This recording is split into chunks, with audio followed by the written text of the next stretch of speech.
A vovó de 72 anos, que ensinou o banco mais rico do país a não mexer com viúva. E o que ela fez quando descobriu que tentaram roubar sua casa, fez o Brasil inteiro aplaudir de pé. Esta é a história de Dona Teresa Silva, uma senhora de 72 anos que acabara de perder o marido quando o Banco Safra apareceu em sua porta alegando uma dívida inexistente de R$ 800 mil e tentou tomar a casa onde ela havia vivido os 40 anos mais felizes de sua vida. Mas o que o banco não sabia é que Dona Teresa não era apenas uma viúva vulnerável e sozinha. Ela era uma ex-contadora com 35 anos de experiência, uma mulher que havia passado décadas analisando números, detectando inconsistências e desmascarando tentativas de fraude em empresas de construção civil. O que deveria ter sido um roubo fácil contra uma idosa indefesa se transformou na maior lição de humildade que uma instituição financeira já recebeu no Brasil. E tudo começou com uma conta que simplesmente não fechava. Dona Teresa morava na mesma casa de classe média em Vila Madalena, São Paulo, desde 1983. Era lá que ela havia criado seus 3 filhos, recebido os netos, cuidado do marido Joaquim durante sua longa doença e planejado passar seus últimos anos cercada das memórias de uma vida bem vivida. Joaquim havia morrido há apenas 3 meses quando a carta do banco chegou.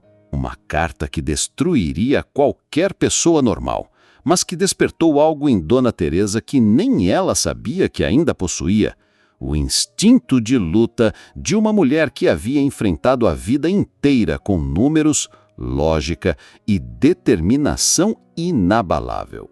O que o Banco Safra não imaginava é que estava prestes a descobrir porque nunca se deve subestimar uma senhora de 72 anos que sabia exatamente onde procurar quando algo não faz sentido. Mas para entender completamente a força de Dona Teresa, precisamos conhecer sua história. Precisamos entender como uma menina nascida na zona rural de Minas Gerais se tornou uma das contadoras mais respeitadas de São Paulo e como essa experiência a preparou para enfrentar a maior batalha de sua vida. Teresa Maria Silva nasceu em 1951, numa fazenda de café em Machado, interior de Minas Gerais. Era a 4ª filha de 7 irmãos numa família de pequenos produtores rurais que conhecia o valor de cada centavo e a importância de controlar todas as despesas. Seu pai, João Silva, era um homem simples, mas extremamente organizado. Ele mantinha um caderno onde anotava tudo: cada saca de café vendida, cada compra de sementes, cada gasto com medicamentos para o gado. Dinheiro é que nem água, ele sempre dizia para os filhos. Se não cuidar, escorre pelos dedos. Teresa era a filha mais curiosa com os números do pai. Aos 8 anos, já ajudava a conferir as contas da fazenda. Aos 12, sabia de cabeça quanto custava cada item essencial para a propriedade. Aos 15, havia detectado que o comerciante da cidade estava cobrando preços diferentes para a mesma mercadoria, dependendo de quem estava comprando. Pai, o seu Antônio cobra R$ 2 a mais no quilo do açúcar quando é a senhora quem vai comprar, ela disse um dia após voltar da cidade. João investigou e descobriu que a filha estava certa. O comerciante tentava enganar os clientes mais simples, achando que não sabiam fazer contas direito. Menina, você tem olho bom para número, ele disse para a Teresa. Isso vai ser útil na vida. Quando Teresa completou 17 anos, a família tomou uma decisão corajosa.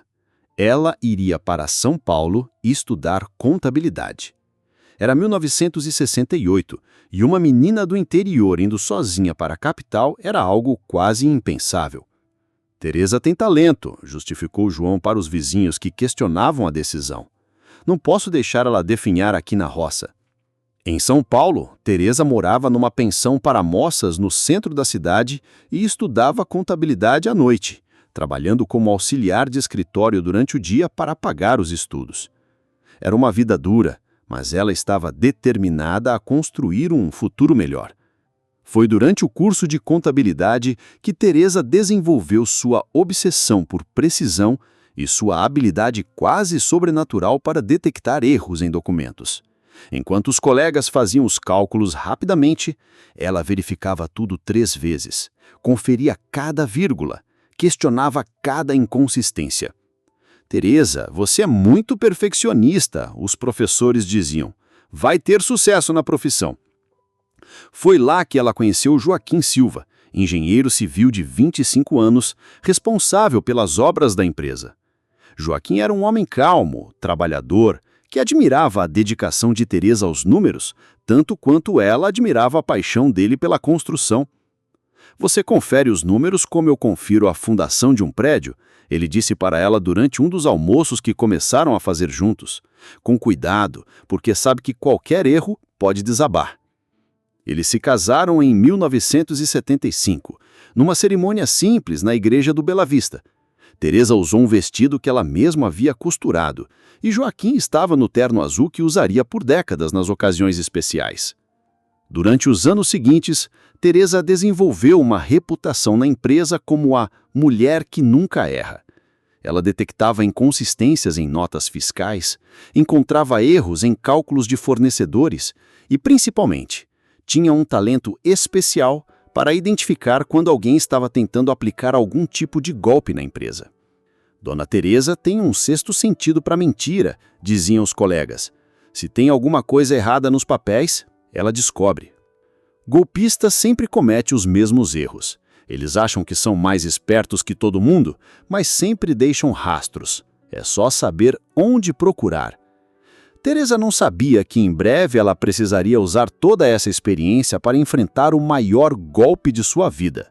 Joaquim e Teresa construíram um casamento sólido, baseado em respeito mútuo, trabalho duro e valores simples.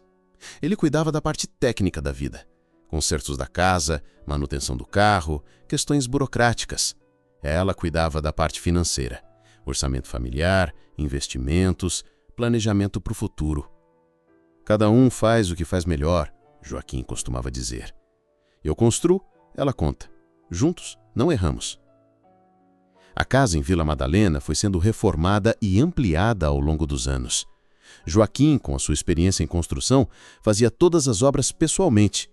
Teresa, com sua obsessão por planejamento, calculava exatamente quanto cada reforma custaria e como seria financiada. O quintal era o orgulho especial de Joaquim. Ele plantou uma jabuticabeira em 1985, que cresceu junto com os filhos. Construiu um pequeno ateliê nos fundos, onde fazia trabalhos de marcenaria nas horas vagas. Esta casa tem nossa alma, Teresa dizia quando os filhos sugeriram se mudar para um lugar maior. Cada tijolo foi colocado com amor.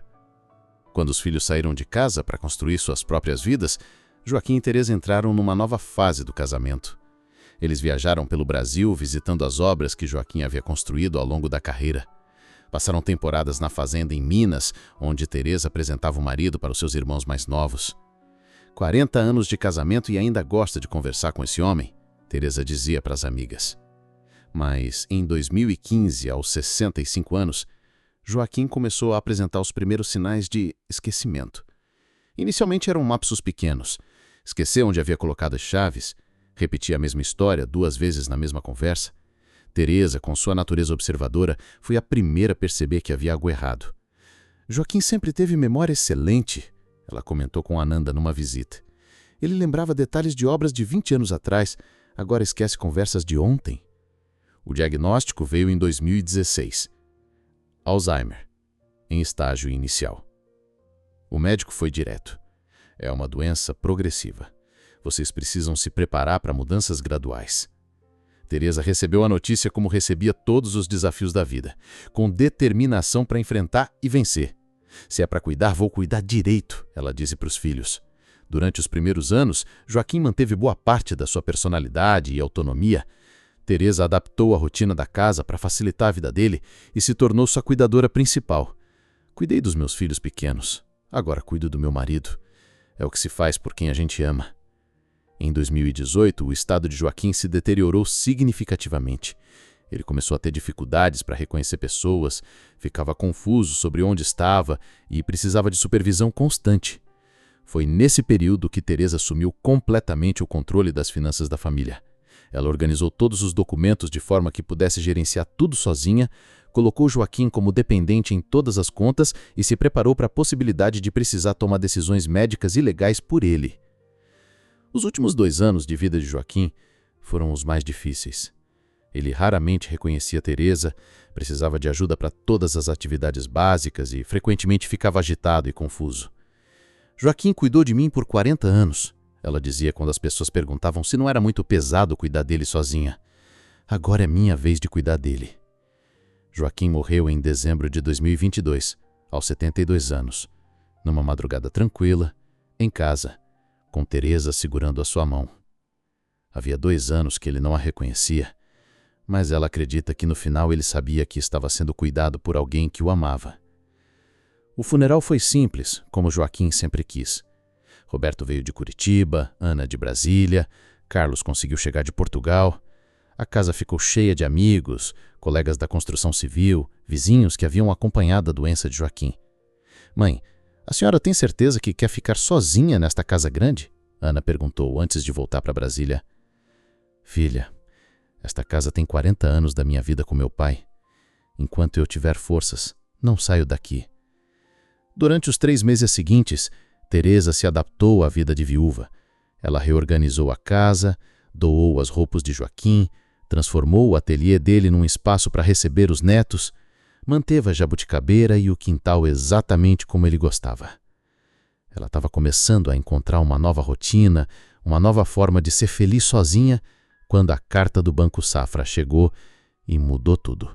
Era uma terça-feira chuvosa de março, 3 meses após a morte de Joaquim, quando o carteiro entregou a carta registrada que mudaria a vida de Teresa para sempre. Ela estava regando as plantas do quintal, pensando em como Joaquim ficaria feliz, vendo como a jabuticabeira estava carregada de frutos, quando ouviu a campainha. Carta registrada para o espólio de Joaquim Silva, disse o carteiro. Teresa estranhou imediatamente. Todas as contas de Joaquim já haviam sido canceladas ou transferidas para seu nome. Não deveria haver correspondência oficial para ele chegando 3 meses após a morte. A carta estava em envelope oficial do Banco Safra, instituição com a qual nem ela nem Joaquim jamais haviam tido qualquer relacionamento. Durante 45 anos de vida financeira conjunta, eles sempre foram clientes fiéis do Banco do Brasil, onde mantinham conta corrente, poupança e haviam financiado a casa. O conteúdo da carta a deixou inicialmente confusa, depois indignada e finalmente furiosa. Ilustríssima Senhora, comunicamos que em nossos registros consta débito em aberto no valor de R$ 800.000, R$ 347,82, referente a empréstimo pessoal com garantia hipotecária contraído pelo senhor Joaquim Silva em 15 de janeiro de 2019. R$ 800.000? Empréstimo em janeiro de 2019? Hipoteca da casa? Era impossível, absurdo, ofensivo. Em janeiro de 2019, Joaquim já estava em estágio moderado de Alzheimer. Ele mal conseguia reconhecer os próprios filhos, quanto mais assinar contratos bancários de quase R$ 1 milhão. Isso é um erro, ela disse em voz alta para a casa vazia, usando o tom determinado que empregava quando encontrava inconsistências nas contas da construtora. Ou é uma tentativa de golpe muito mal feita. Teresa imediatamente foi até seu arquivo pessoal, um armário onde mantinha organizados todos os documentos importantes da família desde 1975. Em poucos minutos, ela havia separado todas as evidências que provavam a impossibilidade do suposto empréstimo: extratos bancários, declaração de imposto de renda, relatórios médicos, documento de interdição parcial. Qualquer pessoa com meia dúzia de neurônios funcionando perceberia que isso é impossível, ela murmurou, organizando os documentos em ordem cronológica. Mas além da impossibilidade óbvia, havia algo na carta que incomodava profundamente Teresa. A linguagem intimidatória, o prazo agressivo, a ameaça direta de tomar sua casa, era exatamente o tipo de abordagem que golpistas usam para assustar vítimas e impedir que elas pensem com clareza. Naquela tarde, Teresa ligou para o banco.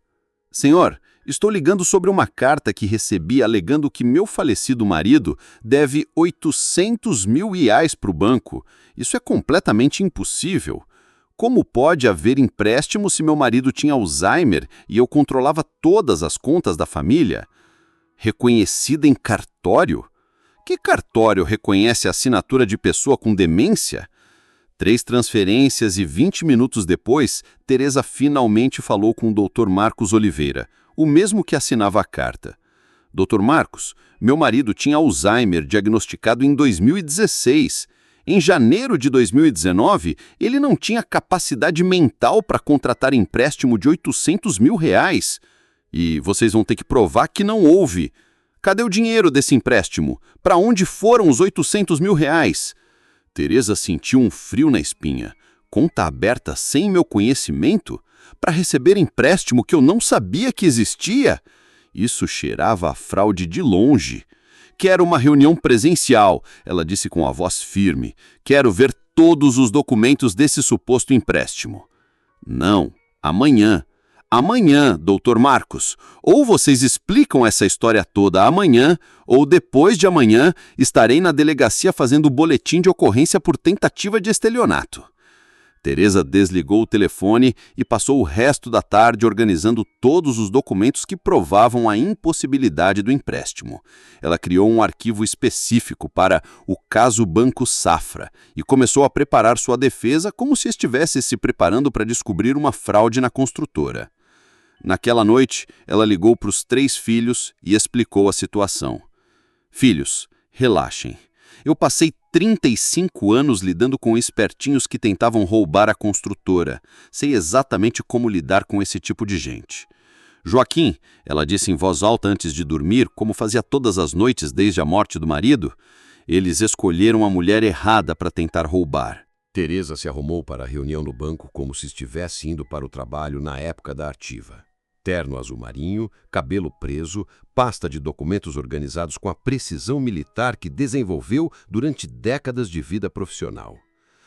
Aos 72 anos, ela ainda mantinha a postura ereta e o olhar determinado que intimidava fornecedores desonestos na construtora.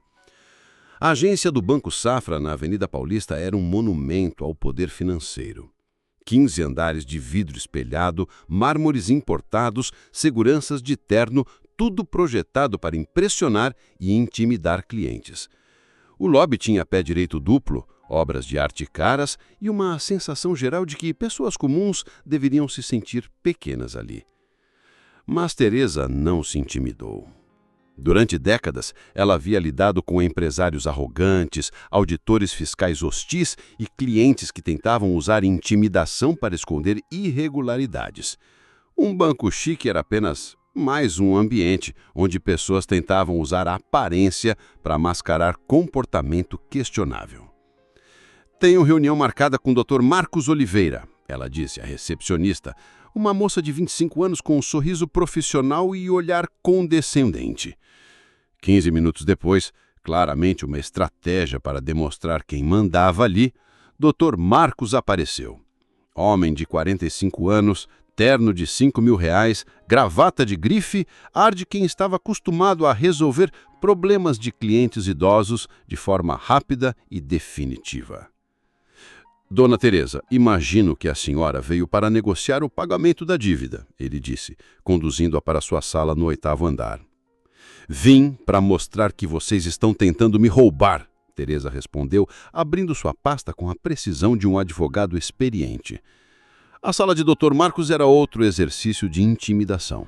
Mesa de madeira maciça, estante com códigos jurídicos, diploma da USP emoldurado, vista para a Avenida Paulista, tudo pensado para fazer clientes se sentirem pequenos diante do poder da instituição. Dr. Marcos sorriu com a superioridade de quem já havia lidado com centenas de casos similares. Senhora, entendo que é difícil aceitar que seu marido possa ter feito um empréstimo sem lhe contar, mas nossa documentação é irrefutável. Meu marido não fez empréstimo nenhum, Teresa o interrompeu, colocando sobre a mesa as fotografias comparativas das assinaturas que havia preparado, porque essa assinatura é falsa. Dr. Marcos olhou rapidamente as fotos e dispensou com um gesto desplicente. 45 anos de casamento, Dr. Marcos. Eu conheço a letra do meu marido melhor que vocês. Teresa colocou mais documentos na mesa, cada um organizado em ordem cronológica. Relatórios médicos comprovando demência, extratos bancários provando que nunca recebemos R$800 mil, documentos de interdição parcial. Graves são vocês tentarem roubar a casa de uma viúva de 72 anos. Sua voz estava firme, controlada, mas carregada da indignação que vinha acumulando desde que recebeu a carta. Vocês escolheram a pessoa errada para tentar enganar. Dr. Marcos começou a ficar visivelmente desconfortável. Inconsistências? Teresa abriu seu relatório detalhado de 12 páginas. Endereço errado no contrato. Vocês listaram uma casa que vendemos em 2015. Estado civil errado. Descrevem meu marido como solteiro quando éramos casados há 45 anos. RG com número alterado e, principalmente, cadê o dinheiro? R$800 mil, Dr. Marcos. Para onde foram? Empréstimo bancário deixa rastro, sempre.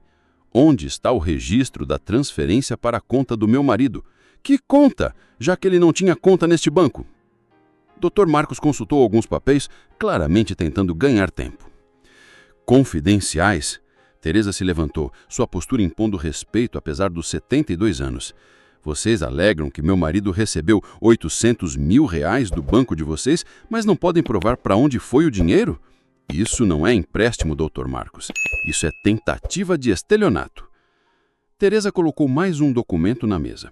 Uma carta do neurologista de Joaquim, datada de dezembro de 2018. Este é um laudo médico de dezembro de 2018, um mês antes do suposto empréstimo. O Dr. Henrique Silva, neurologista do Hospital das Clínicas, atesta que meu marido tinha comprometimento cognitivo severo e incapacidade para decisões complexas envolvendo patrimônio. Como vocês aprovaram um empréstimo de R$800 mil para alguém nesse estado? Dr. Marcos estava claramente sem argumentos, mas tentou manter a posição. Não. Teresa fechou sua pasta com um movimento decidido. Vocês têm até sexta-feira para cancelar essa dívida inventada e me enviar por escrito confirmando que foi um erro. Depois disso, segunda-feira de manhã, estarei no Ministério Público, na Polícia Civil, na Defensoria Pública e em todos os jornais contando como o Banco Safra tenta roubar viúvas idosas. Estou sendo exatamente o que preciso ser para proteger o patrimônio que construí com meu marido em 45 anos de casamento. Ela dirigiu-se à porta, depois se virou para uma última declaração. Dr. Marcos claramente não conhece minha história. Passei 35 anos caçando golpistas e fraudadores. Sei exatamente como vocês operam, sei onde procurar as evidências e sei como provar que vocês são criminosos. E vocês vão descobrir que eu sou uma pessoa muito séria quando se trata de proteger minha família. Teresa saiu do banco sabendo que havia vencido a primeira batalha psicológica. Dr. Marcos claramente não esperava enfrentar uma viúva que conhecia os truques do jogo e não se intimidava com teatrinho jurídico. Mas ela também sabia que a guerra estava apenas começando. Na semana seguinte, ao invés de cancelar a dívida falsa como Teresa havia exigido, o banco escalou a pressão de forma dramática. Na segunda-feira, chegaram 2 cartas, uma de um escritório de advocacia contratado pelo banco e outra da própria instituição, aumentando o valor da dívida para R$850 mil, devido a juros e multas por atraso. Na terça-feira, 3 homens de terno apareceram na porta de Teresa com uma intimação judicial para execução da dívida e penhora do imóvel. Dona Teresa Silva?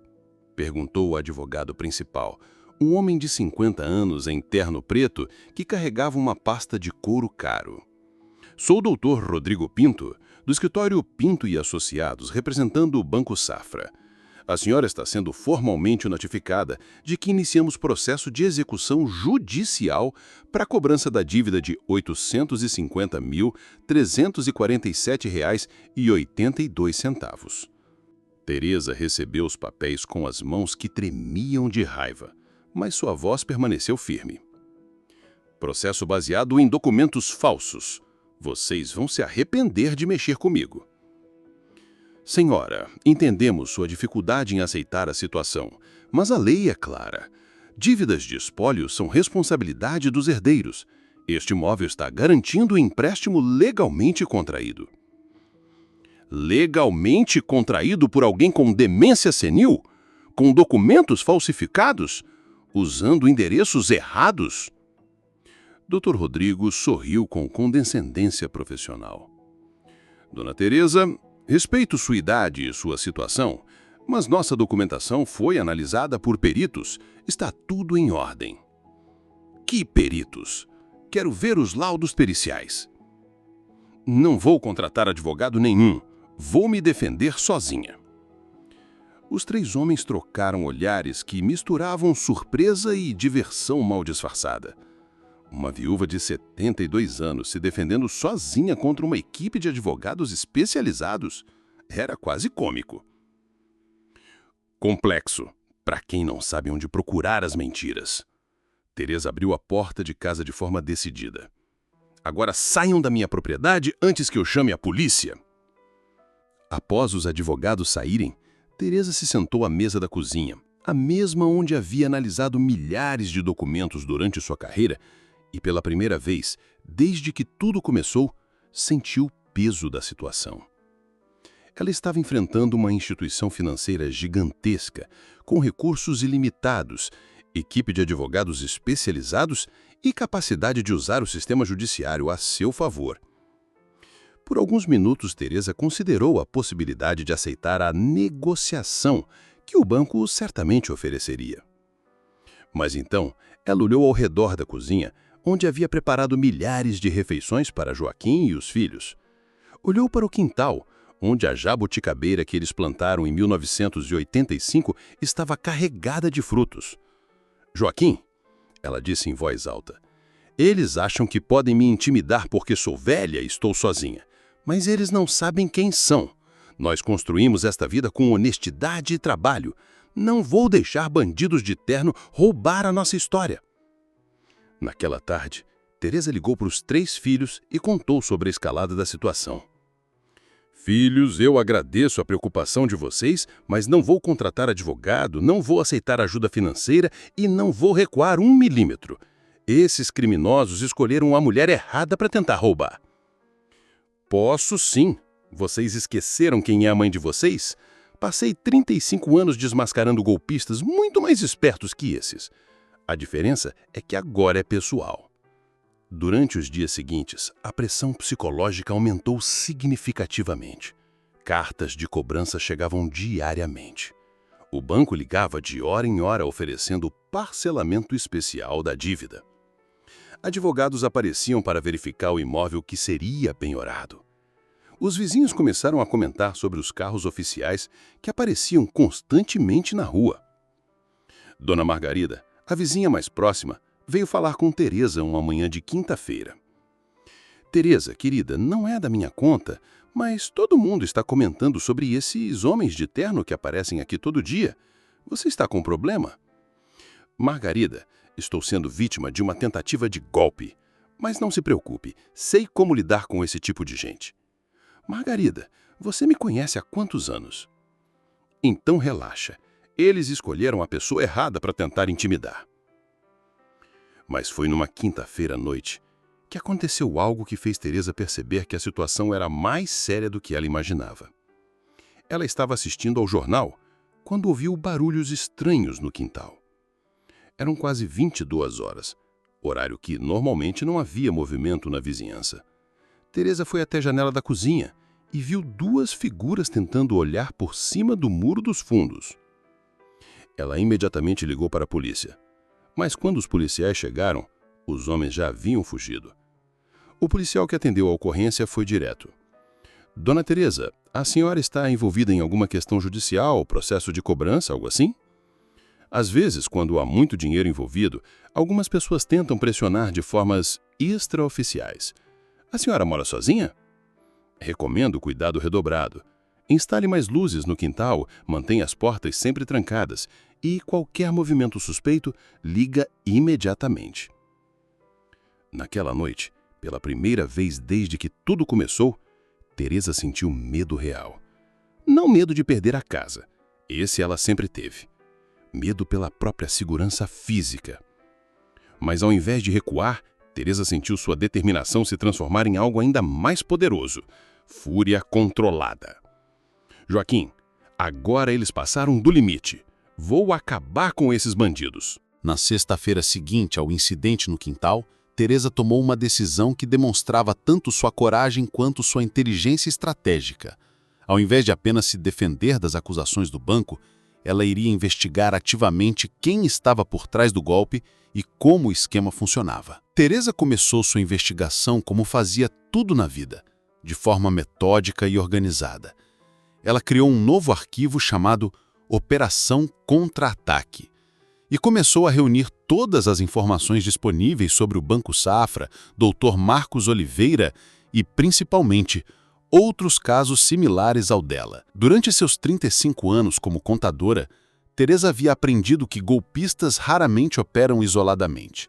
Eles desenvolvem sistemas, repetem padrões e frequentemente cometem os mesmos erros em casos diferentes. Se ela conseguisse encontrar outros casos similares, poderia provar que havia um esquema organizado. A primeira descoberta veio quando Teresa pesquisou na internet o nome de Dr. Marcos Oliveira. Para sua surpresa, ela encontrou várias menções em fóruns de direito e sites de reclamações de consumidores, sempre relacionadas a cobranças questionáveis contra famílias de pessoas idosas falecidas. Padrão, ela murmurou, anotando cada referência em seu caderno de investigação. Em seguida, ela fez algo que demonstrava sua experiência em investigação. Pesquisou no site do Tribunal de Justiça de São Paulo todos os processos em que Dr. Marcos Oliveira aparecia como representante do Banco Safra nos últimos 2 anos. O que ela descobriu a deixou chocada e furiosa. Havia pelo menos 23 processos similares nos últimos 2 anos, todos contra famílias de pessoas idosas falecidas, todos alegando empréstimos esquecidos entre R$500 mil e R$1 milhão, todos com características suspeitas similares. E todos os casos eram conduzidos pelo mesmo Dr. Marcos Oliveira. Isso não é coincidência, Teresa disse em voz alta, imprimindo a lista completa de processos. É sistema organizado. Durante o fim de semana, Teresa fez algo que poucos investigadores profissionais teriam paciência para fazer. Ela analisou detalhadamente cada um dos 23 processos, procurando padrões, inconsistências e, principalmente, pontos em comum que pudessem provar que havia um esquema coordenado. As semelhanças eram impressionantes. Todos os empréstimos haviam sido contraídos entre 2018 e 2019, todos os devedores estavam mortos no momento da cobrança, todos eram pessoas idosas com patrimônio imobiliário valioso, todos os contratos tinham pequenos erros similares, todos os casos eram conduzidos pelo mesmo Dr. Marcos Oliveira. Eles têm um modelo, Teresa concluiu. Escolhem pessoas idosas mortas com casas valorizadas, forjam empréstimos e processam as famílias para tomar os imóveis. Mas a descoberta mais importante veio quando Teresa decidiu fazer algo que demonstrava sua determinação. Ela procurou pessoalmente algumas das famílias que estavam sendo processadas nos outros casos. A primeira foi Dona Carmen Oliveira, viúva de 78 anos, sendo processada por uma dívida de R$600 mil do falecido marido. Dona Carmen, eu posso perguntar que tipo de documentos eles apresentaram contra a senhora? Quando Dona Carmen mostrou a documentação do caso dela, Teresa quase desmaiou de surpresa e indignação. A assinatura forjada do marido de Dona Carmen tinha características idênticas à assinatura forjada de Joaquim. Mesma inclinação, mesmo tipo de tremulação, mesma forma de fazer certas letras. Dona Carmen, essas assinaturas foram feitas pela mesma pessoa. Teresa visitou mais 4 famílias durante aquela semana e descobriu o mesmo padrão em todos os casos. Assinaturas falsas com características idênticas, endereços desatualizados, datas que coincidiam com períodos em que os idosos já estavam com problemas cognitivos ou de saúde. É um esquema organizado. Ela concluiu após a 5ª visita. Alguém dentro do banco está forjando empréstimos sistematicamente para roubar casas de viúvas idosas. Teresa também descobriu algo que a deixou ainda mais indignada. Todas as famílias que ela visitou estavam enfrentando a situação sozinhas, sem recursos para contratar advogados, e muitas estavam considerando aceitar acordos propostos pelo banco para evitar o processo judicial. Eles escolhem vítimas que não conseguem se defender. Ela percebeu. Famílias pobres, idosas, sem conhecimento jurídico, sem recursos para brigar. Foi então que Teresa tomou uma decisão que mudaria completamente o rumo da situação. Ao invés de lutar apenas por sua casa, ela iria organizar todas as vítimas para lutarem juntas contra o esquema. Durante os dias seguintes, Teresa criou o que ela chamou de Rede de Defesa das Viúvas.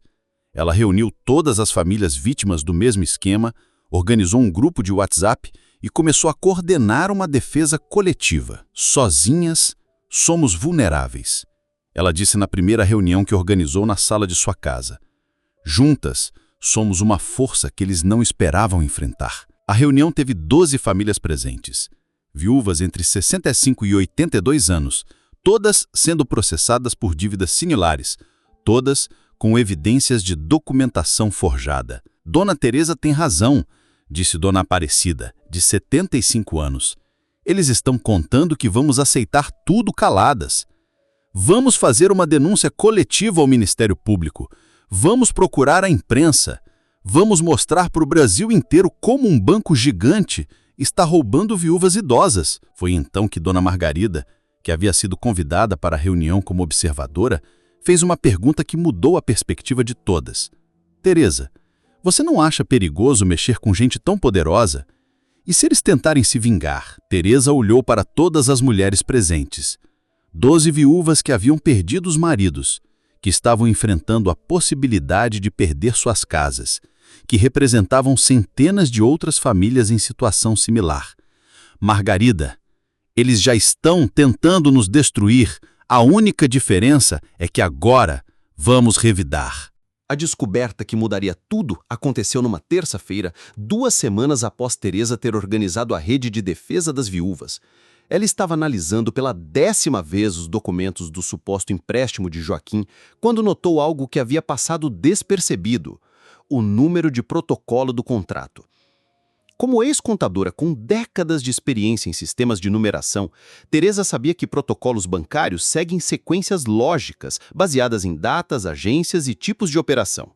O protocolo do suposto empréstimo de Joaquim era 2019.01.0847, indicando que havia sido o 847º empréstimo processado pelo banco em janeiro de 2019. Movimento muito alto para apenas um mês. Ela murmurou, sua mente analítica detectando uma inconsistência que qualquer pessoa sem experiência teria ignorado. Por curiosidade, ela comparou os protocolos dos outros casos que havia investigado e descobriu algo extraordinário. Todos os empréstimos fraudulentos tinham protocolos sequenciais muito próximos, indicando que haviam sido processados em sequência rápida durante os mesmos períodos. Impossível que 20 pessoas diferentes tenham decidido fazer empréstimos de R$800 mil na mesma semana, ela concluiu. Esses protocolos foram gerados artificialmente. Mas a descoberta mais chocante veio quando Teresa decidiu fazer algo que demonstrava sua genialidade investigativa. Ela pesquisou nos arquivos públicos do Banco Central quais haviam sido os volumes reais de empréstimos do Banco Safra durante os períodos em questão. Para sua total surpresa, os números oficiais reportados pelo banco ao Banco Central eram significativamente menores que os números que os protocolos dos empréstimos fraudulentos sugeriam. Eles estavam criando protocolos falsos, ela percebeu. Os empréstimos nem entraram no sistema oficial do banco.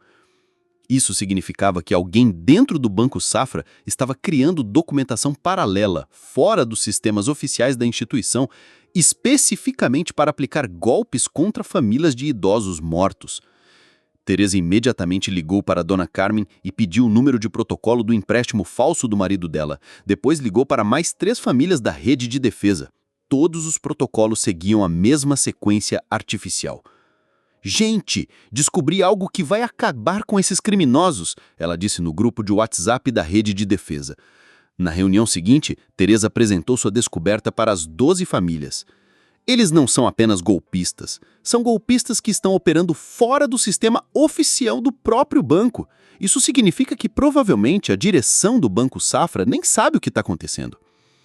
Como assim, dona Aparecida? Eles não estão apenas golpistas, eles são golpistas que estão operando fora do sistema oficial do próprio banco. Isso significa que provavelmente a direção do Banco Safra nem sabe o que está acontecendo. Mas a descoberta mais chocante veio quando Teresa decidiu fazer algo que nenhum investigador oficial havia feito. Ela calculou o valor total do esquema.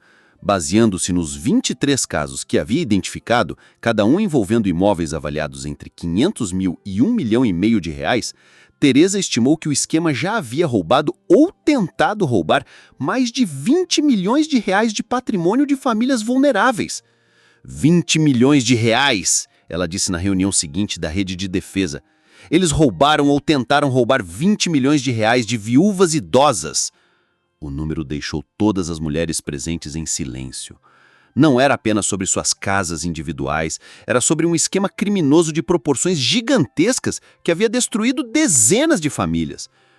Dona Teresa, disse Dona Carmen, o que fazemos agora? Agora vamos fazer algo que eles não esperavam, respondeu Teresa com um sorriso que misturava determinação e vingança.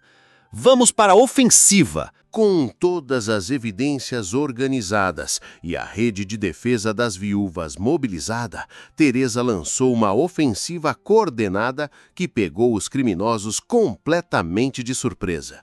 Na segunda-feira, ela protocolou uma denúncia detalhada de 47 páginas no Ministério Público de São Paulo, documentando todo o esquema com evidências irrefutáveis, análise comparativa das assinaturas forjadas, inconsistências nos protocolos, impossibilidades cronológicas e, principalmente, o padrão sistemático de vitimização de viúvas idosas.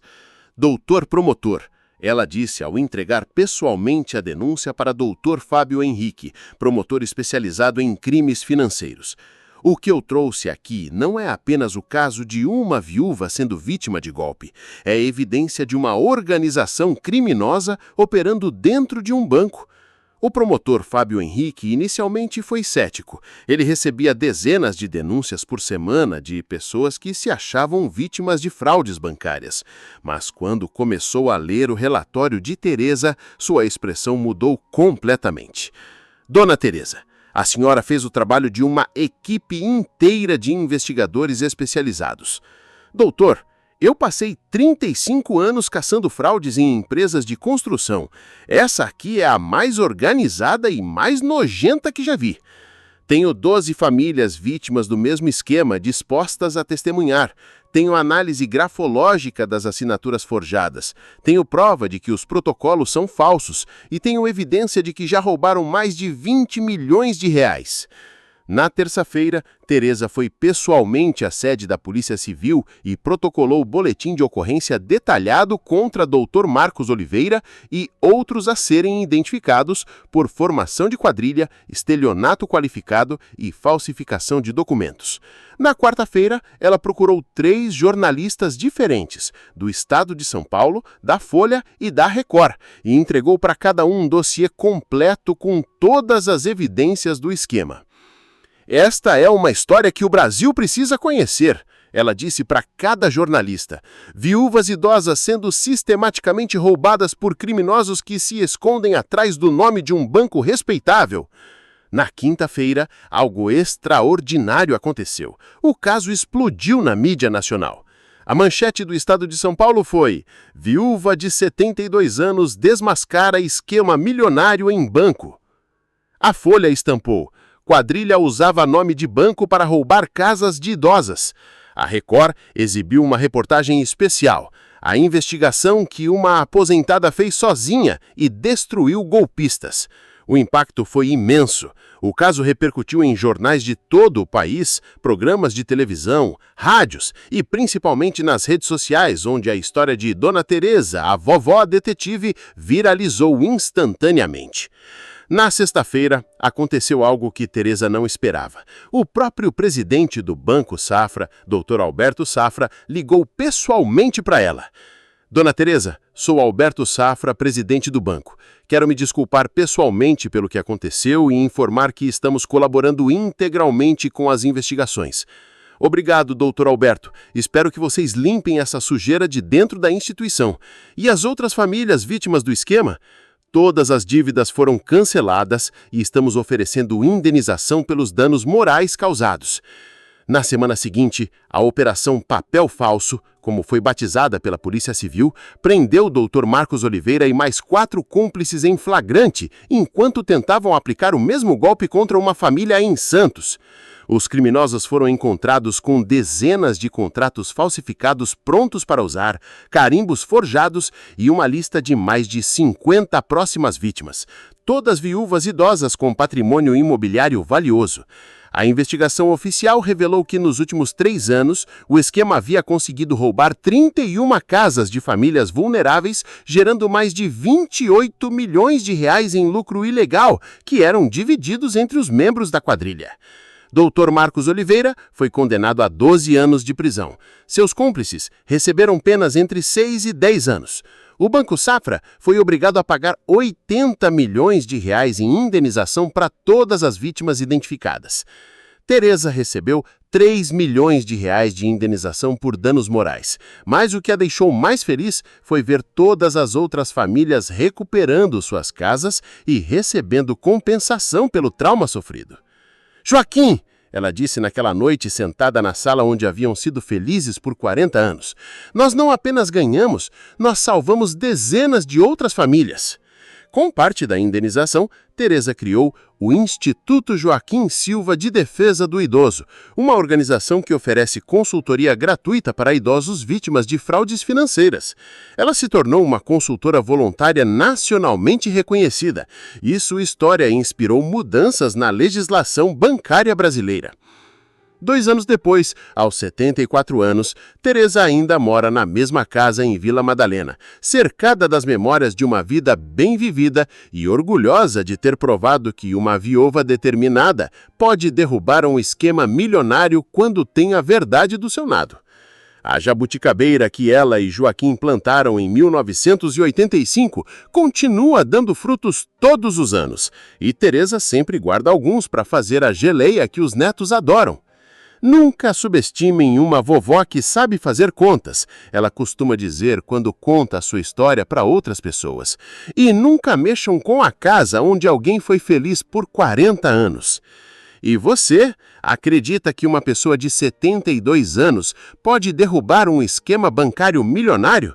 Já presenciou alguma situação onde conhecimento e determinação venceram poder e dinheiro? Dona Teresa provou que experiência vale mais que intimidação, que uma viúva determinada pode humilhar criminosos poderosos e que nunca devemos subestimar a sabedoria de quem já viu muita coisa na vida. Sua história mostrou que, quando pessoas vulneráveis se organizam e lutam juntas, podem derrotar até mesmo os esquemas mais sofisticados. Mostrou que a verdade, quando bem documentada e apresentada com inteligência, sempre vence a mentira, não importa quão poderosos sejam os mentirosos. Principalmente, Dona Teresa provou que a idade não é limitação para a coragem, que a experiência de uma vida inteira vale mais que qualquer diploma, e que uma pessoa honesta, lutando por justiça, pode fazer a diferença na vida de centenas de outras pessoas. Deixe sua opinião nos comentários. Você teria a coragem de Dona Teresa para enfrentar um esquema assim sozinha? E se essa história te inspirou, não esqueça de deixar seu like e se inscrever no canal para mais histórias de pessoas comuns que fizeram a diferença quando ninguém esperava. Até a próxima história!